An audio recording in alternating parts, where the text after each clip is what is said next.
Well, hello, family.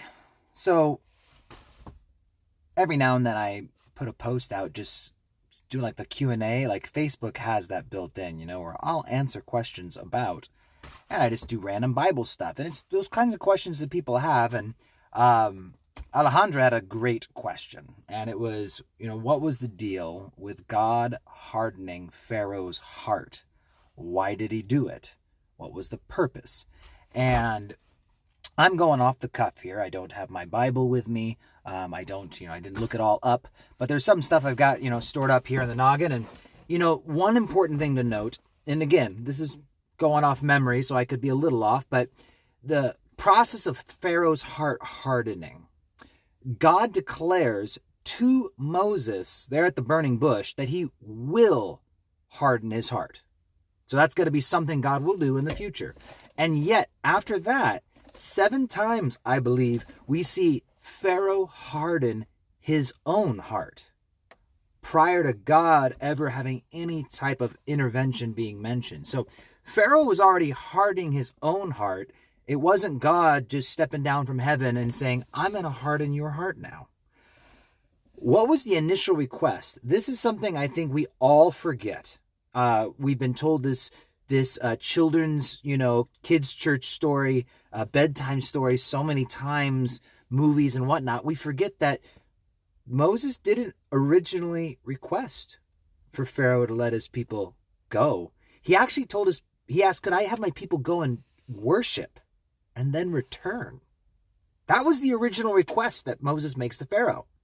And so Pharaoh's like, no way, I won't even let you go worship. Well, after 10 plagues and Pharaoh's heart hardening, and this is where I forget my Hebrew words, but hazak is one of them, and there's the other one that's just evaded me for the moment. But the word we see used of God hardening Pharaoh's heart is actually a word that describes like setting concrete.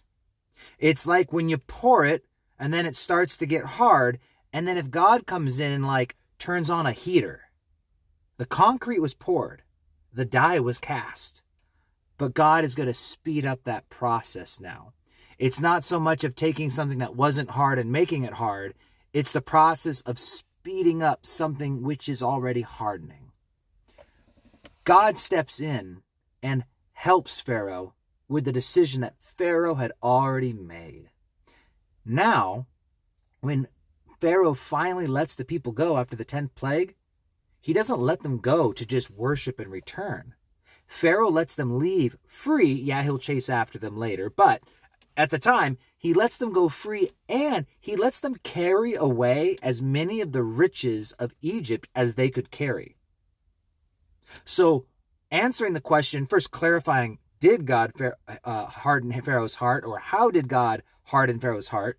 We dealt with that, but then the why? Well, the why is because God's glory and the riches and prospering of his people, that you watch where he just says, hey, can we go and worship?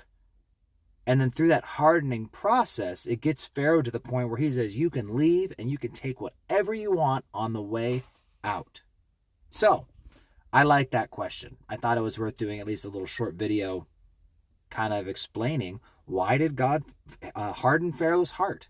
I keep wanting to say farden Pharaoh's heart, but yeah. Anyway, why did God harden Pharaoh's heart? Well, there you go. There's the why. Put that one in the back pocket, because people will probably ask that question someday, and it's good to have a good answer. So, God bless you guys. Maybe I'll hop on another point and if I can respond to some of these questions that people are asking. They're good ones. God bless.